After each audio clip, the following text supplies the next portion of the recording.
Testing, testing, testing, testing, testing, testing, testing, testing.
Good morning.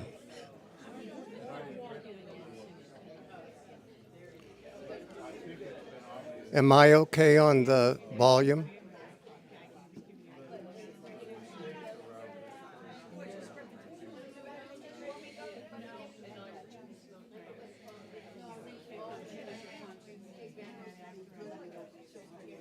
Check. Okay. Ladies and gentlemen, may I call your attention? It's time to begin the service.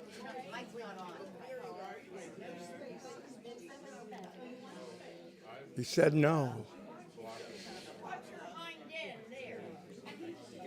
1, 2, 3.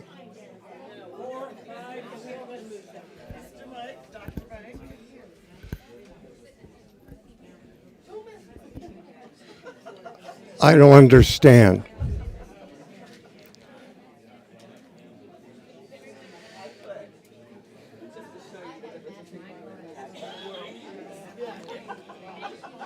Talk now. Not getting it.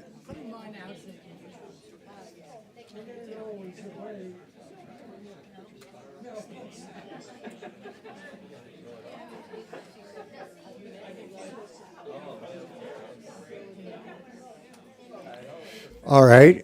Can you hear me now?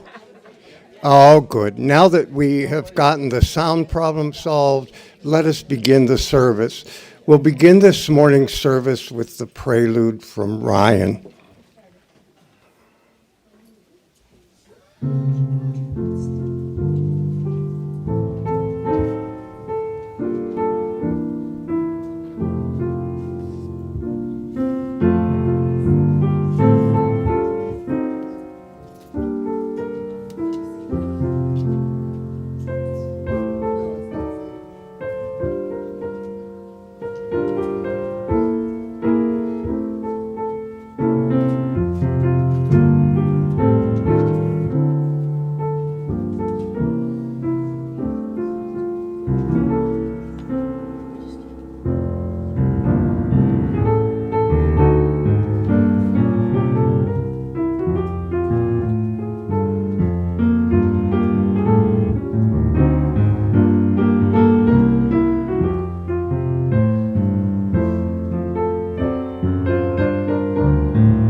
Thank you, Ryan. My name is Dennis, and I'm honored to serve as a worship associate for this service of the Unitarian Universalist Fellowship of Charlotte County, also known as UUFCC. I wish you are welcome here no matter who you are, no matter where you come from, no matter your background. You are welcome here to join us as we proclaim the worth in our spiritual journeys. You are welcome to join us in community as we learn, live, and love together. I wish to express my gratitude for those supporting technology this morning, Tom and Corey, the building and grounds team, and all the others who care and take care of this building, and especially those that came to decorate for the holidays. It's quite beautiful. I also wish to thank the Hospitality Committee and this morning's team of greeters. Finally, please join us following the service for refreshments and fellowship. This service is being broadcast live on YouTube, and consequently, to protect people's privacy, it is our practice to use first names and, when necessary, last initials. The YouTube recording will also be available on the UUFCC YouTube channel following the service. I'd also like to remind you of a couple simple procedures that will help our service and broadcasts run smoothly. Please silence your phones. For those that are with us virtually, you may wish to have a chalice or a candle available for our chalice lighting ritual. For those here in the sanctuary, if you're new, please stand or raise your hand, and if you have not already, please speak to a member of the membership committee. So if you're new or a long-time returning snowbird, would you indicate so? Please tell us your names. Susie and Gigi and Lisa. Okay. Anyone else?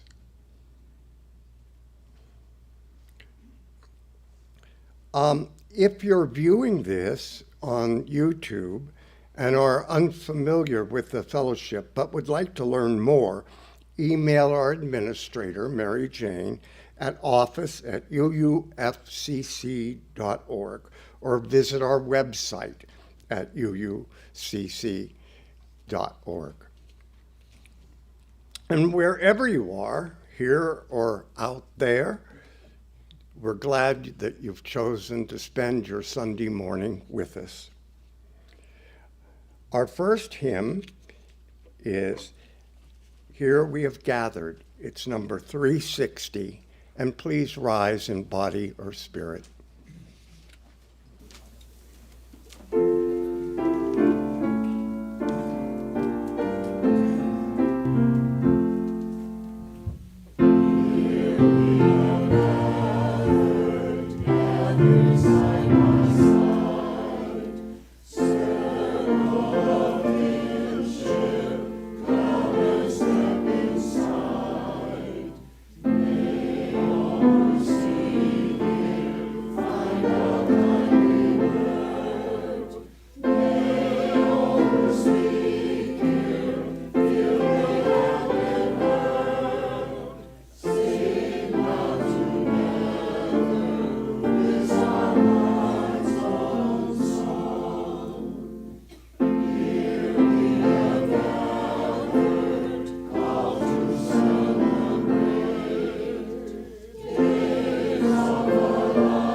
Sliding words were written by Reverend Teslos Whitefield and entitled, "We Recognize the Fragility of Life."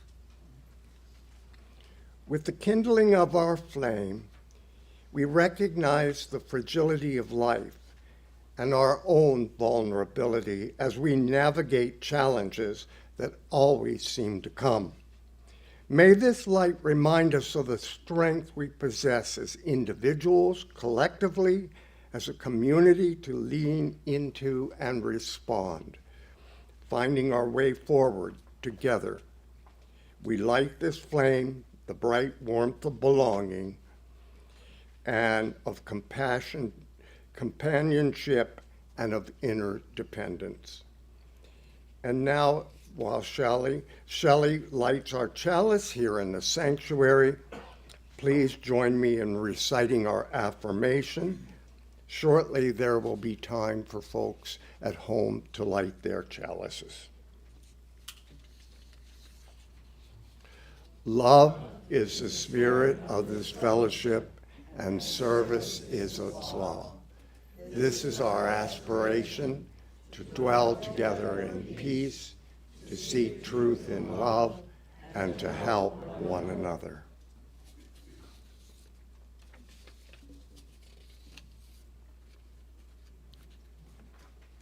Now I invite those that are at home to light your chalice.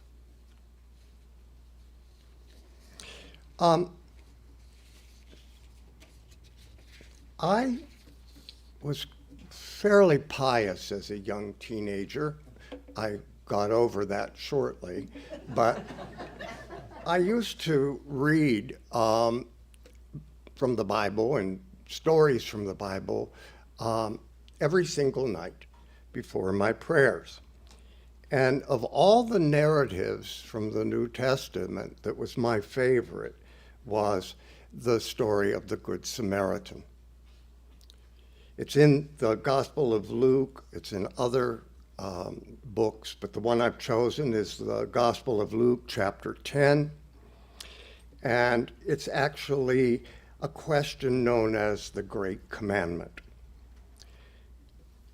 Behold, a certain lawyer stood up and tested him, saying, "Teacher, what shall I do to inherit eternal life?"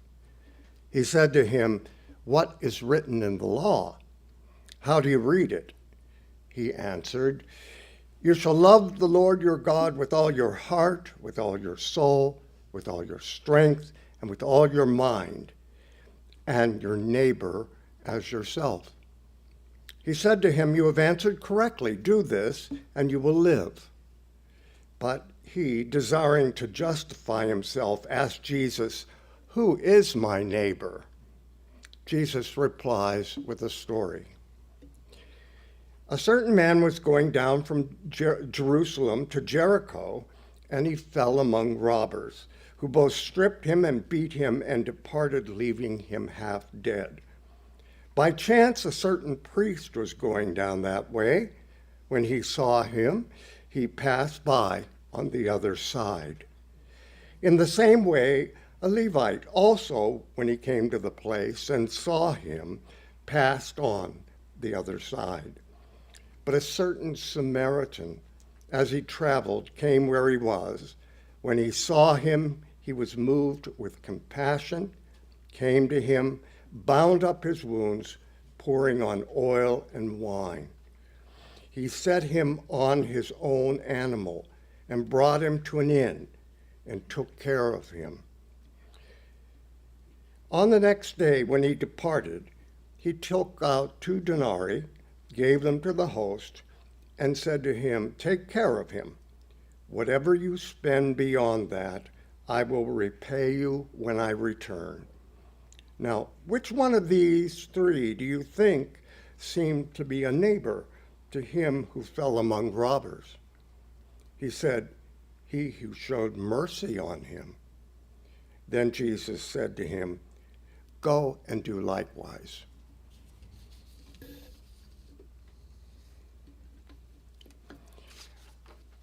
I have the privilege this morning of introducing Lisa Batten. Lisa is manager of the Families in Transition program for the Charlotte County Schools. And Lisa, please come forward.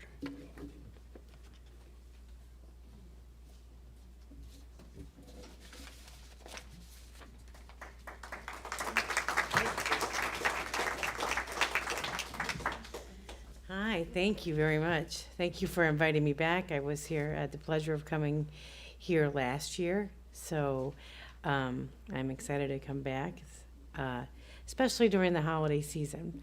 So I don't have a lot to talk about because both times I've gone over, so I'm trying this time to be just a little bit more brief.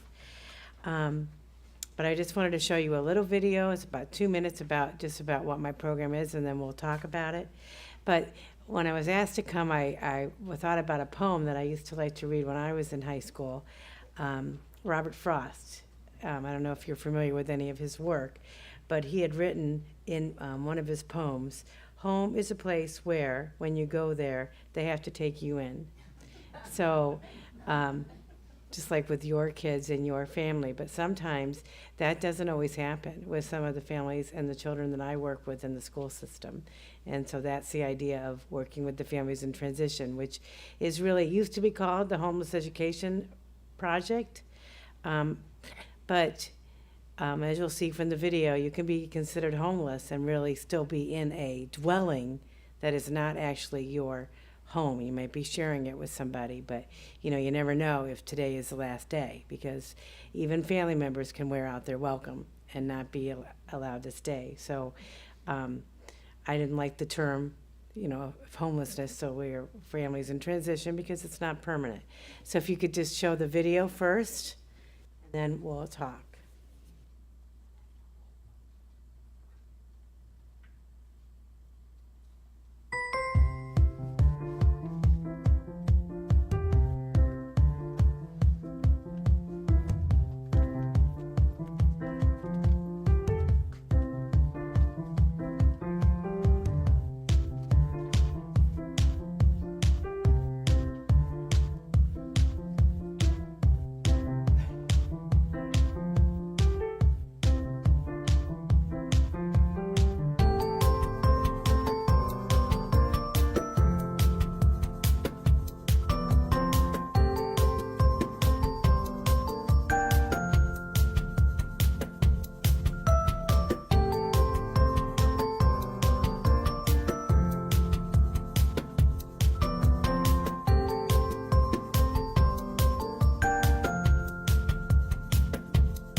So that's kind of the whole program. It's a federal program, the Families in Transition. It's a requirement by the Department of Education federally that every public school district in the United States has a, can Can you hear me? As a McKinney-Vento liaison, that's the law that this is, and the idea of it is to, when kids have to move a lot and they don't have stable housing, they tend to miss a lot of school. So the idea is to remove those barriers that can present themselves when someone doesn't have permanent housing. So, if we find out that someone is maybe staying with somebody due to loss of housing, like if a family moved to Florida and they plan to come here and stay with their parents until they found a place to live, and they were building a house, say, they wouldn't necessarily be considered homeless because they planned to do that. But if someone lost their housing and had to go stay somewhere, then they would be considered in transition. Or, especially after the hurricane, we saw a 109% increase last year in our population due to Hurricane Ian. And the numbers have gone down, but there are still a lot of people that are still struggling that aren't in their housing. So if they're in a FEMA trailer, if they're lucky enough to get in a FEMA trailer or a Unite Florida trailer, they would be considered in transition. Or if they're living in a trailer on their property waiting for their house to be rebuilt, they're considered in transition. So the idea of the law is to remove those barriers so that the kids can be successful in school. That might mean giving them a bus. They're in Punta Gorda, but they go to school at Port Charlotte High School. So we would give them a bus to stay at Port Charlotte High School. We don't do that for kids that move and they're out of district, then families would have to drive themselves. They would have to drive the students there. But if you're in transition, we would bus them. And then if they found housing in the middle of the year, we would continue to bus them until the rest of the year was over. So that's one of the benefits. It is a challenge to do that because of the bus driver shortages that we have, that the country is facing. So unfortunately, it seems to take quite a while sometimes for us to get a bus. So I will, through donations that are provided by organizations such as yourself, I might give them a gas card to get to school for a while. Sometimes I purchase Ubers because not everybody in Charlotte County can drive. So that is quite costly. So I can't always do that, especially if you're talking about an elementary student, because they're not allowed, say, to go on the Uber by themselves. So I will sometimes do that. I'm trying to work with looking for other options next year to kind of other options to get kids to school without waiting for the bus. We're looking at some other avenues. There's companies you can hire, but those are, sometimes that can be $100 a day per student. So we're looking in what we can do for that. And then sometimes, if you had a house fire, say, and you relocated to Port Charlotte, you were in Miami and you came because you had family, then you have no documents to get to school. So part of the McKinney-Vento is that if they're homeless, they get in. We don't wait for the birth certificate. We're not going to wait for the physical. We're going to put them in school because, it's better that children are in school. And then I might help them get the birth certificate. I'll pay for their physical. So that's another thing that, we try to remove those barriers because you don't have that paperwork. Or if a student is 16 or older and for some reason they're not living with the parents, which does happen, sometimes, they just don't get along, or actually they get kicked out of the house even before they're 18, which DCF doesn't typically respond if the kids find somewhere to go and it's safe. So I might help them so that they can go to school without their parents, so they can start to get an education, because we want, we know that education is the best avenue to have a successful life as an adult. So that whatever we can do. And sometimes that is through a lot of donations. Kids don't have school clothes. So I will help them get some school clothes or uniforms. If we're lucky enough to have a school that has uniforms, because it's a lot easier to do that. Or what I discovered last year, believe it or not, was, kids don't want to go to school with dirty clothes, and that people don't have washer and dryers. So I started purchasing, with some donations, laundry cards to go to the laundromat to get clothes. And that's been, quite popular. Because did you know that those Unite Florida trailers that people are living in, they don't come with a washer and dryer. So they have to go to the laundromat. So I will do that. And then part of the McKinney-Vento benefit this year in Florida is that if you're homeless your senior year, that you can get a waiver to go to college in Florida to a state university for their fees and their tuition to be waived. So that's lovely, except that It doesn't include the application fees for school. So you still have to have the application fee. So I sometimes will pay for those for students so they can continue with their education, or buy sporting equipment for them, or pay for athletic fees and stuff like that.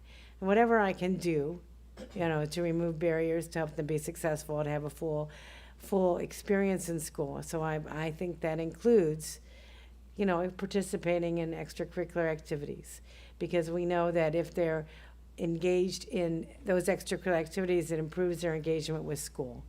Because unfortunately, a lot of the students I work with, their attendance is not very good, especially if they're moving all the time. Or, if a student is worried, like, could they leave, or is they going to be able to? Are the parents going to be at home? Is there going to be a problem when they, because they see where their families might throw them out? It does happen, even the family members, because you can overstay your welcome. Or maybe there's just a lot of kids and somebody's 80 years old and they're not used to having little toddlers running around. So, we do have the homeless shelter, the Charlotte County Homeless Coalition, but they only have 4 family rooms. So if you've got 3 kids, they're not going to put you in the shelter room or in the dorm. So there's only 4 family rooms. So a lot of people are waiting to get in there. And with the price of housing, such as it is, people can't afford to rent anymore. So sometimes they're in the shelter months trying to find a place, even with some resources to help pay for a while. Or if you have an eviction on your record, it's very hard to get a place. Even if it was 10 years ago. Like if you're 19 years old and you're lucky to get a rental, and 19-year-old, I don't know if you have kids, but 19-year-olds sometimes don't realize. So they don't pay their rent a month or two. They got other things. They get evicted. No big deal. And you're 25 years old, 10 years later, 29, and you're trying to get an apartment. You got a stable job. You're much more responsible. And back in the day, at 19, you got kicked out of your place. Well, you still can't necessarily rent in the state of Florida. So that makes things even more complicated. Or if you have a family of over 5 people, you can't get in the homeless coalition in one of those rooms, because that's a fire hazard to have over 5 people in the room. So those are just some of the things. And so my job is to I don't find housing. I try to give them resources, or I can link them up with community or service organizations. Because due to the hurricane, there's a lot more money out there to help if you were displaced in the hurricane. So there is some money to get people in places, as long as but you can only use it once. So I just had somebody that lost their housing in the hurricane. They got a place, and they used money to get the place. And then they lost that housing because the family that was renting had a financial hardship, so they sold the place, and they didn't have anywhere to go. So they're back in the program, but they can't use that same funding source when they found another place this year, because they only can use it once. So there's just a lot of things, but we try to do whatever we can. My goal is whatever I can do to remove barriers. And all that I ask from the families and the students is that they go to school. I ask the students to be students and continue to do their work. I do pay for tutoring if I can find a tutor. Unfortunately, it has to be a employee of the school system for me to pay them. So, I will do that, because a lot of kids have gaps in their learning because they miss so much, that I will pay for a tutor. And but the problem I have with that is finding tutors that want to do it after work, but I will do that. Or sometimes I have some money I help with after school care, so a parent can work longer hours so they can build a nest egg up to get a place. That's kind of some of the stuff I do. And we have a big holiday drive going on right now. The kids are getting some gifts, so that's very good. And Charlotte County is a lovely place to live, as far as there's a lot of people that will step up and help. And so it's really fortunate. I've lived other places that, bigger cities where there's a lot more resources out there, but actually, as small as this place is, there's a lot of wonderful people in the community that will step up and do stuff. They just need to know what the needs are. People don't realize that there's kids even living in their cars or living in the woods. There are. And I think there's more than I know about, because parents are afraid to tell me, because they're afraid that DCF is going to take their children. And they don't take their children because they're homeless, because they're maybe suffering financially. They don't. But if you do something else that you shouldn't be doing as a parent, that could be an issue. But that's what I think. Sometimes we don't always find out about it. My training is, a social worker. I was a social worker in the school district for many years before I took this position. So I work with all the social workers to try to, find the kids and, build that relationship so we know, because we just want to support them. That's all we want to do. Give the resources to the parents to be successful. It's a very non-judgmental zone. I don't want to know, like, I'm not judging you when I ask why. It's just to find out if you meet the definition for McKinney-Vento, because I am audited by the Department of Education, so I have to show that, what I do with the money, and even donations, I track all that. So, but if you know any family that's struggling, that's got students in the school, encourage them to call me, and we can help. We can do a lot of stuff to help. Do you have any questions? Yes. How closely do you work with the Homeless Coalition? Very closely. They'll call me if they have a room open, and they'll ask me if I have a family, and I may call them and say I have a family that I really want in. Then they'll get them on the list. So there's the families have to do an intake, which is kind of comprehensive. So sometimes families think, well, I called, I'm on the list. They'll call and they say they don't have a room, and they're on the list. But that's not really, to be on the list, they also have to do their intake process. And they have to be to get into the rapid rehousing list. Because even if they don't necessarily get in the shelter, if you work with the coalition, sometimes they can help you find shelter without getting in the homeless coalition. So I make sure when they say they're on the list that they're actually on the list and have done the other stuff, because families don't know that. So I talk to them almost weekly. They really are, they have limited resources themselves, and they do feed everybody. I don't know if you know that, but the coalition, anybody can go eat there at 4:00, and their chef is really very good cook. So she has her own catering stuff and does other stuff on the side. So, and then they have restaurants that will donate food. So the food's pretty good.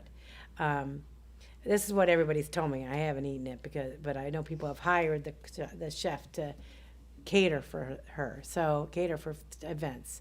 So I tell families they can go there. I also work with Jesus Love You Ministries. I don't know if you're familiar with that one. They go into the campgrounds all around, and they try to support them, and they have a mobile showering. They have these mobile showering places where they drive around so they can get a shower, and they let people come in and do laundry, and then they have days where you can go get a shower. So that's nice. And then on the Homeless Coalition will also give you an address, which is good, because you can't get a job without an address. You can't get your Social Security benefits without an address. So anybody can use that as the address. So that's also my job, to let families know that. Or maybe an 18-year-old student that's on their own that doesn't really have a stable address. We can put the coalition down, and I can help them get their birth certificate so they can get a job. New thing is that I got to help kids find out what their Social Security number is, which is a lot harder than it was before because of because of theft, identity theft. They don't necessarily we don't actually collect that information like we used to in the school system. So it can be a little complicated to get that if they're not speaking with their parents, or maybe the parents lost that information and they don't have it anymore. So, little things come up that you just don't think of. Yes? I was wondering, do you have clients that are also recent immigrants that Yes. qualify for the program? Yes, if we have a lot of people that when they come over from Ukraine, it's because of the war, they have been put in the program. I was just talking to the person that does your Social Justice Committee. We have I'm working with 3 families right now that fled Venezuela, and the trauma they went through to get there is just so. If you are coming from another country and you're fleeing for safety reasons, and you don't get a sponsor, if they have a sponsor that came into the country, and the sponsor, this is a new change in the law, if they have a sponsor, and the sponsor, when they have a sponsor, they're saying that I'm going to take financial responsibility for them, I'm going to house them, I'm going to take care of them for up to 2 years and sometimes 3 years. I'm not allowed to put those individuals in the McKinney-Vento program because they were brought in and someone said they were going to take care of them. Now, when they come from a country as a refugee, and they may have been let in legally, I guess what they do with the Venezuelan family I'm working with, they came in through Texas. And they said, oh, we got somebody we know in Florida. So they bust them to Florida. But that person really said that they don't really have stable housing here. They said they could stay. Their idea of staying was like a week in a garage, and they're out. So those people I do take in the McKinney-Vento program. So if they don't have a sponsor and they get here, they fled from a country for safety reasons or because of a war, yes, they are in transition. I wish I spoke more languages. That's all I can say. I'm learning about what's available out there, but unfortunately, those families are very difficult for me to help because, I mean, I can give them resources. I can get them in school. We don't report to immigration. Schools aren't allowed. Even though the Ukraine family, they do have papers to be in here, and they have an appointment in 4 months to get a Social Security, and they can get a job, I think. Well, they have jobs. I don't know. They have jobs. But I can't get them into a housing where they get financial assistance. I can't do it because they don't have a Social Security number, and I don't know they necessarily have paychecks that are showing how much money they have. So that's where you rely on someone, a private landlord or someone to take them in, and they will pay because they are making money, but to find a place for them is more difficult, I think. And Northport has a big community that they help a lot of people from Ukraine. So, and a lot of churches are helping some of the families, or maybe some people come from Cuba, and they are also on my program. And I work with a translation service. It's very difficult, I think. I don't talk right. I talk too fast, and it's difficult to understand the nuances of what I'm asking when I don't understand the language. So, but yes, we do. And anyone can call, because if they're not in McKinney-Vento, I'm a social worker, and I will refer them to the social worker to get resources, because we will do other stuff. There's lots of kids that maybe aren't homeless that are also struggling financially, that are on the verge of being homeless, say. So we want to do a lot to prevent that. I feel like that's very important so they don't get to that point. Any other questions? I appreciate you guys helped me last year, and so I got a lot of laundry cards, believe it or not. Go through them like water. I mean, we even got those before. I got a lot of that stuff, and some kids are in college now because I help pay for some stuff. Now, like FGCU and Edison Community College, they waive all that stuff if they know they're homeless. I just don't know, not all the schools do that, or the students don't identify, don't tell people that. And if you're an unaccompanied homeless youth, you can actually do the FAFSA without having the parents' information, as long as I provide documentation that says they qualify, which is kind of life-changing. And then if you're an unaccompanied homeless youth, you're on your own. Once they get to college, I tell the kids this, unless you tell them otherwise, they're going to assume you're still homeless for the rest of your college time. So that's my way of telling them, they're not supposed to ask again. So once they're certified, they can stay in college, but they can't drop out and get back in with this same benefit. They also have to start right away, and that's what I tell them. Like, I want to wait a year. You can't take a gap year and get it paid for. I don't think. I'm not sure, so I tell them not to do it. So, because, they don't realize what a gift that is, So, and it doesn't pay for housing, but many of the universities have funding for that. So, and I find that when I tell kids this early, a lot of kids are like, well, I can do this, because they think they can't, so they give up and they don't even think they're going to graduate from high school. But when I say that this is an option, or when the social workers tell them, because I have maybe 500 kids in the program right now, so I can't talk to all of them. And so the social workers are like the advocates in the schools that will tell them about these benefits, and that keeps them motivated to continue in school. Or maybe to work with because some of them don't go to school because they're working full time, or try to, because they want to pay bills. So we try to help them as much as we can. Anybody else? Did I help answer any questions you have about the program? Yeah. So, and when you're, like the McKinney-Vento definition, you can be jumbled up in sharing housing with somebody. But the HUD definition, you cannot. You've got to be homeless on the street. If you're in a hotel even, It depends on who's paying for it, for HUD to consider you housing. And if you're doubled up with somebody, even though you're not on the lease, you're not considered homeless. So, like, the college thing has been around for a long time, but colleges didn't do it because they wanted you to meet the HUD definition of being homeless. And you had to be certified over the summer. Like, if you were, say, in October, you were homeless, and then you were stable by November or by June, then you didn't get the resources. But some advocacies for the Department of Ed, for some groups, they lobbied for that to change. And so last year I think I had 3 kids that are in college right now, 3 of them. So that's good. That it doesn't work for private schools, or if they're going to leave the state, doesn't necessarily always work. You know, this is just Florida. In fact, a kid's graduating with their degree and going to be a paramedic. So, and that took some doing. And you know how hard it is to get into that program? I had no idea. All the tests you got to take, and the fitness and stuff, and the physical agility test. So it was a long, hard process, but she's graduating this month. So that's good. So that's the other thing I try to do. It's a gap we have, is once they graduate, trying to keep in touch to keep them going, because I don't know if you have kids that have done the FAFSA or in college, but it's tough. So if they don't have, some of these kids don't have someone to guide them through the process, or their parents didn't go to college and they don't know.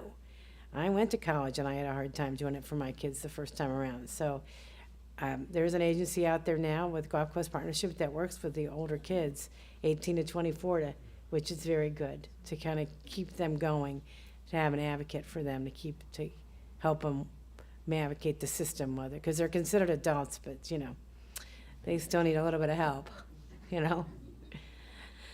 Okay, is there anything else? Yeah, I'm available anytime. You can give me a call. I've got my brochures out out there, so you can always give me a call if you have any questions.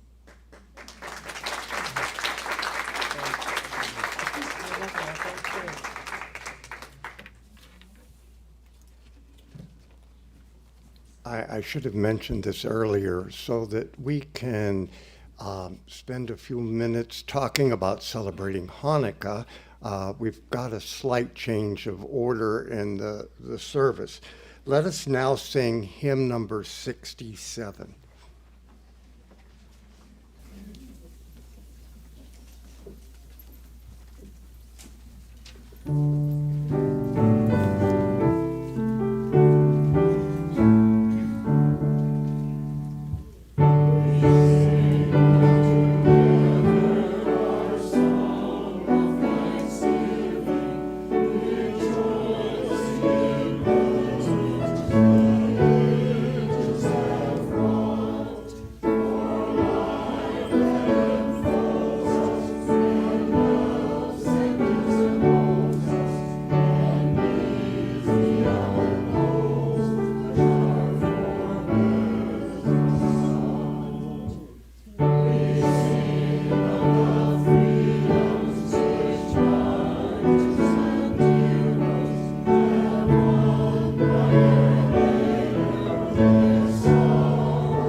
will come forward.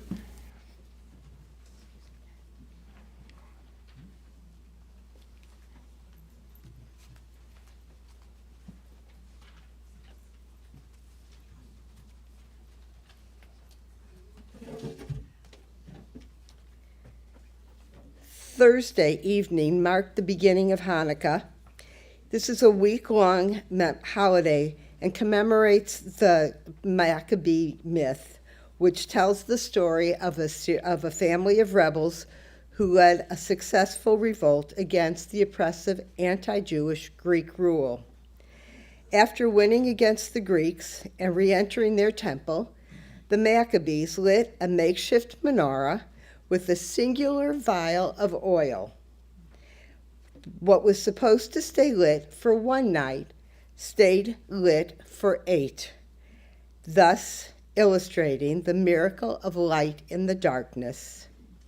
We must continue to work for the light of peace for all people involved in the horrific war in the same space. As I read the blessing over the candles, Corey will light the candle, starting with the shemesh, the middle taller one, and then lighting one for each night so far. Baruch atah Adonai Eloheinu melech haolam, asher kiddeshanu b'mitzvotav v'tzivanu lahad ligner shel Hanukkah. Blessed are you, our God, sovereign of all, who hallows us with the mitzvot, commanding us to kindle the Hanukkah lights. And mitzvot, by the way, are good deeds. The second blessing is Baruch atah Adonai Eloheinu melech haolam, asher nisim la'avotenu ve'imatenu bayamim hahem bazman hazeh.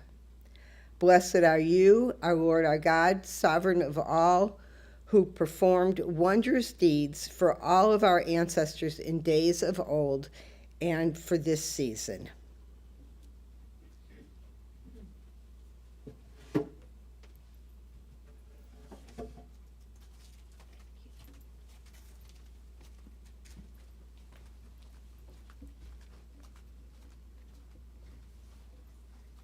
Thank you, Kay. In our tradition, congregations exist because of the generous support of members and friends. It is our privilege and our responsibility to ensure the health and future of this fellowship. To this end, your offering to support the ministry of this fellowship, whether by pledge or donation, is always needed. You can drop your donations in the baskets that are being passed around by the greeters. You can mail the checks to the office, drop them in the mailbox, or call the office to make other arrangements. We are also equipped to accept donations through the Venmo app. Payments through this app should be made to UUFCC offering. You can also have your bank automatically send a check to the fellowship each month, and your generosity is always appreciated. And if you're with us for the first time, do not feel obliged to give. Your presence is gift enough. Now, on the second Sunday of each month, we take a second offering to serve the larger community. This morning's offering will go to Charlotte County Schools to help with the Christmas gifts for homeless families. And at this point, if Ted would come up, please, and tell what else we're doing.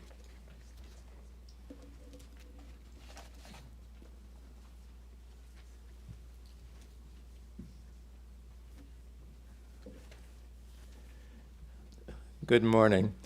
After the service is our monthly Social Justice Committee meeting to which everyone is invited, and if you come, you're a member. As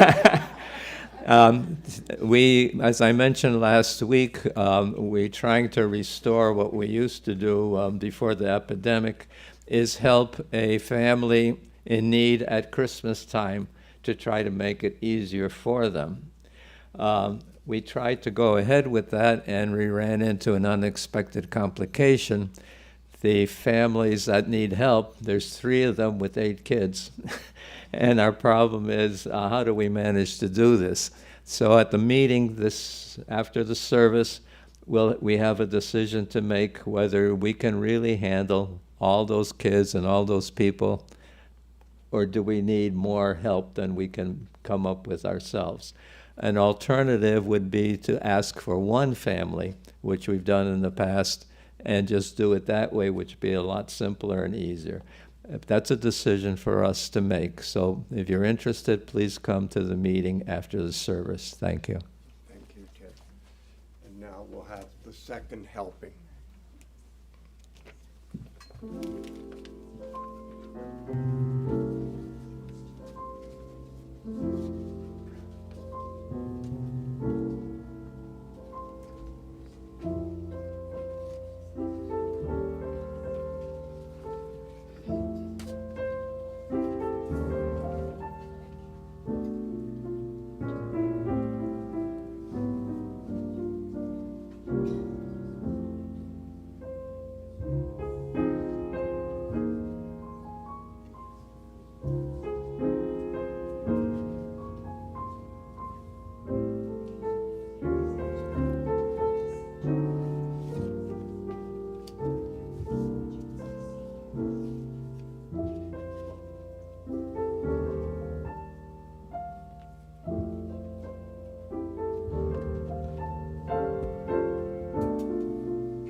And now it's time to highlight UUFCC's special events and activities. And I have a lot of them. Okay, Ron Taylor's film, the sequel, Not Easy to Grow Up, is this Thursday at 6 p.m. at the Charlotte County Library. PFLAG and Array, thank you for your past support. I wanted to, and this comes from Patrick, I wanted to invite your supporters and or speakers to the next Charlotte County School Board meeting this coming Tuesday at 5:30. The Charlotte County School Board has gone far beyond what the law requires to erase whole groups of people from the books and materials you and your children should be allowed to read. This action must be stopped. We strongly believe that each person has the right and responsibility to determine which books are appropriate for them and their children. Every child should be protected and every family respected. So this is December 12th at 5:30, 1445 Education Way here in Port Charlotte. The December branch of 5093-B NAACP General Membership Meeting will be held Friday, December 15th. It will be a celebration and reflections of our first year after revitalization. Please RSVP to me. And the meeting is from 5 to 7 at the Port Charlotte Women's Club. And that's 2271 Tappan Zee Drive, Port Charlotte. And I forgot who gave this to me. Linda Richardson. Very good. Thank you.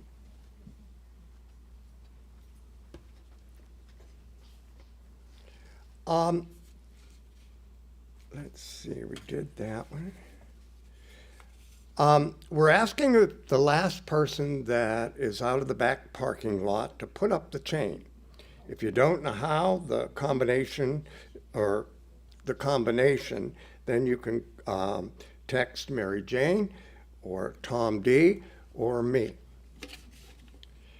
The lunch bunch today is going to be at Perkins, and anybody who would like to go is welcome. And see Ryan in the back if you want to go.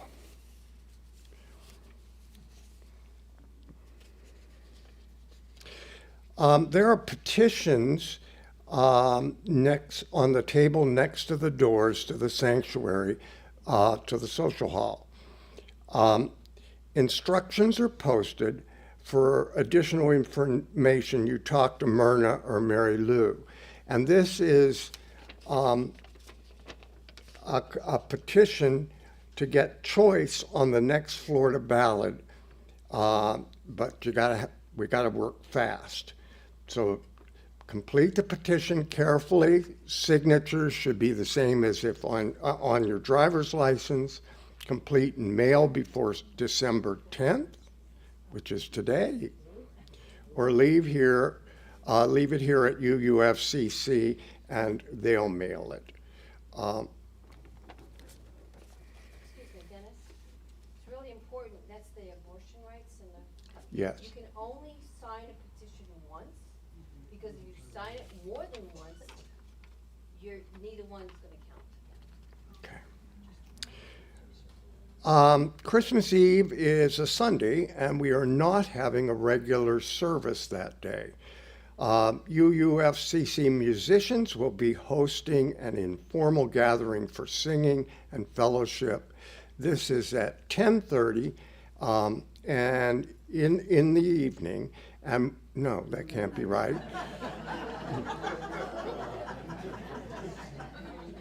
Okay, the musicians will be hosting an informal gathering at the fellowship at 10:30. And then in the evening, we will gather for holiday music at 5:30. If you prefer not to drive at night, carpooling is available. Would you like to help to decorate the tree? In the basket, and where is the basket? It's Robert's holding it up right now. There are stars and circles, and there are pens back there too. The purpose of this ritual is to share with all of us what is in your heart. We started this to memorialize those who we are remembering, who are gone, and we have continued with our hopes and our dreams. If you wish, take a star, circle, and write on it, and then add it to the tree. And if you just want to hang a decoration on the tree, that's fine too. If you need assistance in writing on this little space, ask a friend. Okay. All right, at this point, we will read from the Book of Life. The Book of Life can be found back as you come in the sanctuary on the right, and we read each week. If you're in the service virtually and you want to share, then simply write a text or an email to the worship associates at UUFCC. Now, the address is bookoflife@uufcc.org. And we should get those no later than Saturday afternoon. The first entry is from me. It is with sadness that I learned yesterday that a very close friend, Bob, has been diagnosed with a very aggressive terminal cancer. His prognosis is very poor. This comes from Shelley. Tomorrow, 20 years ago, I lost my father. I'm thinking of him today. And this comes with love from Patrick Eden. My thanks to everyone for the love and condolences for the passing of my dear friend, Sandy. And now we'll take a moment of silence.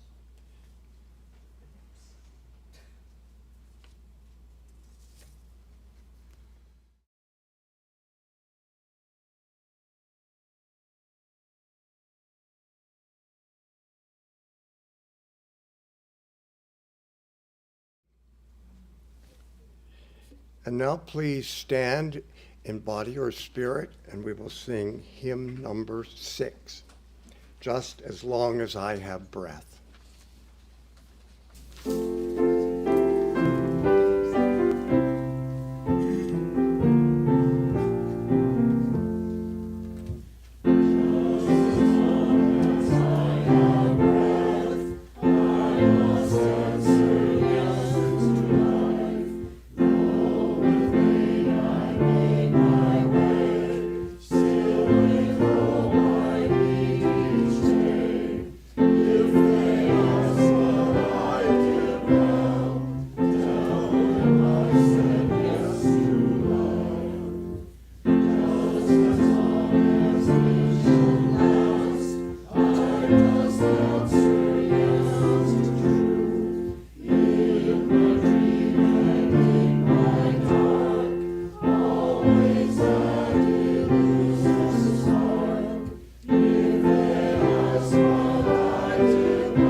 One other announcement for the community that wasn't written, and I forgot to mention it.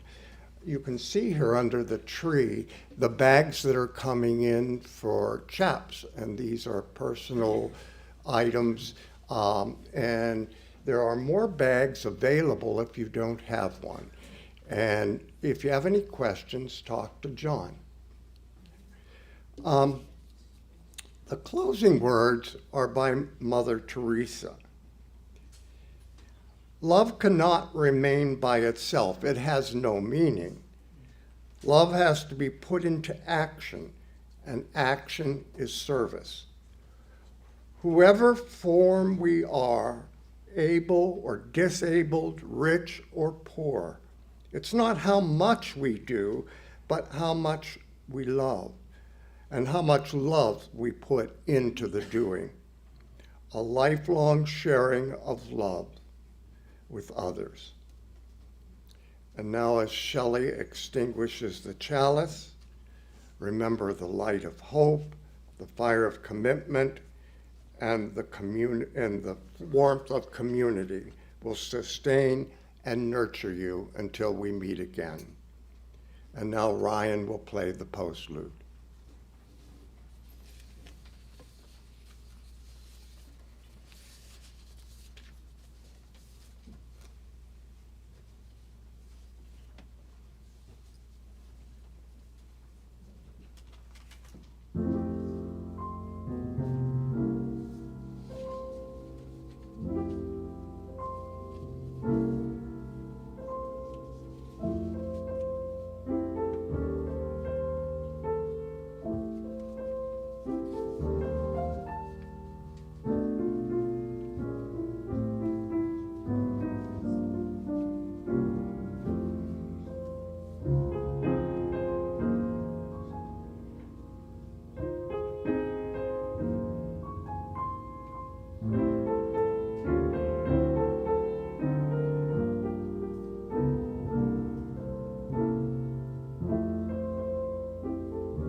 remember to turn back on your phones.